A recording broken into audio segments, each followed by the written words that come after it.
देवों के देव महादेव संसार में सर्वश्रेष्ठ हैं। जहां भगवान विष्णु को संसार का रचयिता कहा जाता है, वहीं दूसरे ओर भगवान शिव को संहारक के रूप में प्रसिद्ध हैं।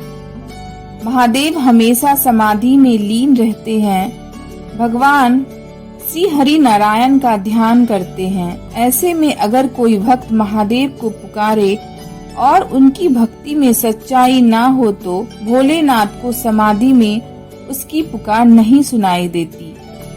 महादेव से अपनी मनोकामना पूर्ति के क्या उपाय हैं? अगर आप महादेव तक अपनी बात पहुंचाना चाहते हैं तो इसका भी एक हल है।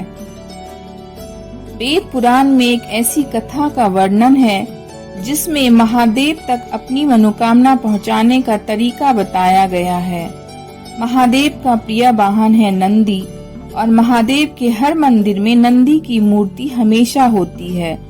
नंदी महाराज केवल महादेव के वाहन ही नहीं बल्कि उनके परम भक्त भी हैं। जब भी महादेव समाधि में लीन होते हैं तो जो भी होता है नंदी महाराज समाधि से उठते ही उनको सब जानकारी देते हैं। जब महादेव समाधि में लीन होते हैं तो ऐसे में आपकी पुकार उन तक नहीं पहुंच सकती, लेकिन एक छोटा सा उपाय कर आप अपनी बात महादेव तक पहुंचा सकते हैं।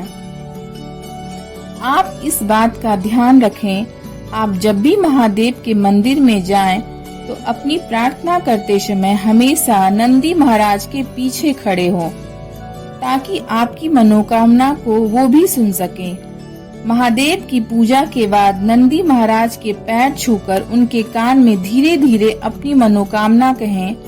नंदी महाराज से यह प्रार्थना करें कि जब भी महादेव समाधि से उठे तो नंदी महाराज आपकी मनोकामना उन तक पहुंचा दे। नंदी महाराज को मनोकामना कहने का भी एक तरीका होता है। नंदी महाराज के दाहिने कान में मुंह लगाकर बोलें और अपने एक हाथ से बाएं कान को बंद कर दें ताकि एक कान से सुनी गई बात दूसरे कान से ना निकल जाए। ऐसा करने से नंदी महाराज के पास आपकी मनोकामना पहुंच जाती है और आप जब भी महादेव समाधि से उठते हैं तो नंदी महाराज आपकी बात उन तक पहुंचा देते हैं। आप इस तरह अपने महादेव से अपनी हर मनोकामना पूर्ण कर सकते हैं।